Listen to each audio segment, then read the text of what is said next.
ప్రత్యేకంగా ధన్యవాదాలు తెలియజేస్తూ సెలవు తీసుకుంటున్నాను అధ్యక్ష. గౌరవ సభ్యులు గంగుల కమలాకర్ గారు.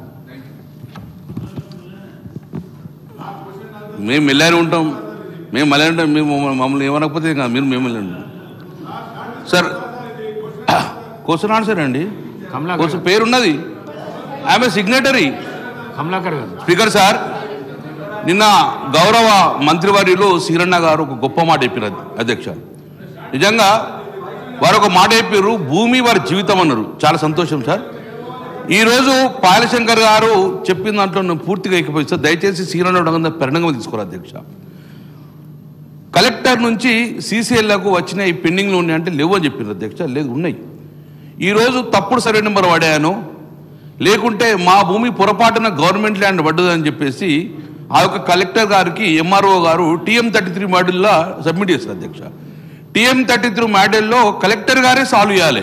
ఈ భూమి as per the MRO record ప్రకారము ఆ యొక్క వ్యక్తి చెందిన చెప్తే, కానీ వారు చాలా వందల వేలు కూడా కలెక్టర్ గారు TM33 మాడ్యూల్లో సీసీఎల్కి పంపిన అధ్యక్ష. నేను సీసీఎల్ గారికి మా యొక్క సిరణ గారి ఇమ్మీడియట్గా ఆ TM33 మాడ్యూల్స్ అనుగుణంగా తొందరగా క్లియర్ చేయండి, లేకపోతే కలెక్టర్కి అధికారం ఇచ్చి వారికి ఆన్లైన్లో వచ్చే విధంగా చేయమని చెప్పి నేను రిక్వెస్ట్ చేసిన అధ్యక్ష. నెంబర్ 2, ORC ఇష్యూ చెప్పిండు అధ్యక్ష. చాలా ఇంపార్టెంట్ సిరణ, మీరు రాసుకొని కూడా మీరు డైరెక్షన్ ఇవ్వాలి. భూమి అనేది వారి జీవితం అన్నప్పుడు 40-50 సంవత్సరాల నుంచి ఆ దున్నుకున్న భూమితోటి దాన్ని ప్రెజర్ చేసి దాన్ని పిఓబిలో పెట్టించిన అధ్యక్ష. అవసరం లేనిది ఆ పిఓబిలోకి క్లియర్ చేయాలంటే those are having the POB, those are having the ORC, వారికి పిఓబి నుంచి రిలీజ్ చేయమని చెప్పేసి మీరు ప్రతి కలెక్టర్ డైరెక్షన్ ఇవ్వని చెప్పి కోరుతున్నారు. ఎందుకంటే కలెక్టరే ఆడు కాంగ్రెస్ ప్రభుత్వం ఉన్న కలెక్టర్లే ORCని ఇచ్చిండ్రు. ఆ ORCని మళ్ళీ పిఓబిలోకి రిలీజ్ చేయమని చెప్పేసి సీసీఎల్ కమిషన్ ఇక్కడ కాబట్టి ఇమ్మీడియట్గా వారు డైరెక్షన్ ఇవ్వాలని చెప్పేసి మీ ద్వారా మంత్రి గారు కోరుకుంటున్నాను అధ్యక్ష. గౌరవ మంత్రివర్యులు. అధ్యక్ష,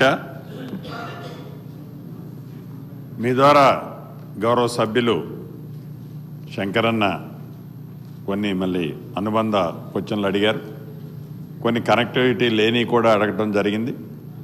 వారు ఏవైతే అడిగారో, ఏదైతే మాట్లాడారో అవన్నీ కూడా నగ్న సత్యాలు, యథార్థం. ఏదైతే నిన్న ధరణికి సంబంధించిన అంశం దాంట్లో 2020 ROR చట్టాన్ని ప్రక్షాళన చేసి ధరణిని ప్రక్షాళన చేసే బిల్లుని అసెంబ్లీలో తమ సమక్షంలో ప్రవేశపెట్టి దాని మీద సుమారుగా 1 గంట 20 నిమిషాలు సుదీర్ఘంగా నేను మాట్లాడటం జరిగింది.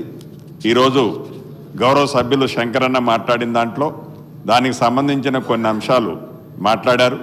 తప్పకుండా టైం ఎక్కువ తీసుకోకుండా, ఎందుకంటే ఇది రెండో క్వశ్చనే, ఇంకా చాలామంది సభ్యులు ఎయిట్ చేస్తున్నారు కాబట్టి దీన్ని ప్రొలాంగ్ చేసే ఉద్దేశం లేదు. కాబట్టి శంకరన్న అడిగిన వాటిలో చాలా అడిగిని చాలా రీజనబుల్గా చేయాల్సినవి ఉన్నది ప్రభుత్వ పక్షాన. ఏదైతే గత ప్రభుత్వం అని అనక తప్పటం లేదు కాబట్టి గత ప్రభుత్వం అని అంటున్నాను. ఈ చట్టము ఏదైతే బిల్లు పెట్టిన తర్వాత ఈ బిల్లు అప్రూవ్ అయిన తర్వాత తప్పకుండా నేను చెప్పేదాంపడే చెప్పాను. నేను కానీ గౌరవ ముఖ్యమంత్రి గారు కానీ నా సహచర మంత్రులు కానీ ఈ సభలో ఉండే సభ్యులందరం ఈ రెవెన్యూ వ్యవస్థ ఏదైతే అస్తవ్యస్తంగా జరిగిందో గతంలో దాన్ని సరిదిద్దే దాంట్లో భాగంగా ఈ సభలో ఉన్న మన అందరి మీద బాధ్యత ఉంది. ఈ బిల్లు చట్టం రూపంలో మారిన తర్వాత మన నియోజకవర్గాల్లో తప్పకుండా మనం ప్రయాణం చేద్దాం, ప్రజలతో మమేకమవుదాం. ప్రభుత్వం దగ్గరికి అంటే హైదరాబాద్కి వాళ్ళు వచ్చే పరిస్థితి రాదు. అదే రకంగా పవర్స్ అన్నిటిని కూడా డీసెంట్రలైజేషన్ చేయటం జరిగింది.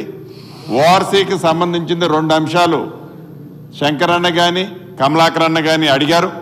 దానికి సంబంధించింది కూడా స్పెసిఫిక్గా ఒక్కసారి పరిశీలిస్తాను.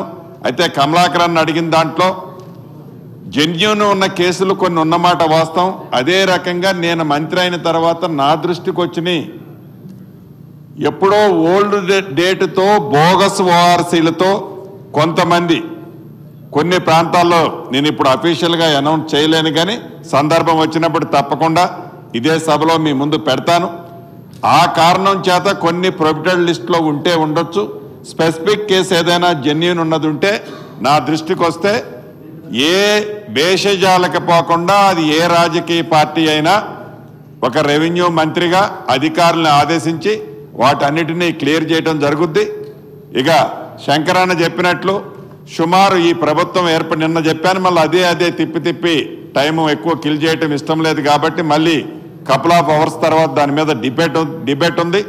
దాంట్లో మళ్ళీ మీరు చెప్పే అన్నిటి వాటికి కూడా తప్పకుండా ఆన్సర్ చేస్తాను. ఇప్పటికే ఇది రెండో క్వశ్చను, గంటన్నర టైం అయింది. గౌరవ సభ్యులు అర్థం చేసుకోవాలని కోరుకుంటూ సెలవు తీసుకుంటున్నాను. క్వశ్చన్ నంబర్ 546 గిరిజన మరియు అటవీ శాఖ అధికారుల మధ్య భూ వివాదాలు. గౌరవ రెవెన్యూ శాఖ మంత్రి వారు. గౌరవ అధ్యక్ష, తమ ద్వారా గౌరవ సభ్యులకి ఏకి సర్వే కోసం ఎటువంటి ప్రతిపాదన మా దగ్గర లేదండి. బికి ఈ ప్రశ్నే ఉత్పన్నం కాదు, సికి ఈ ప్రశ్న ఉత్పన్నం కాదు.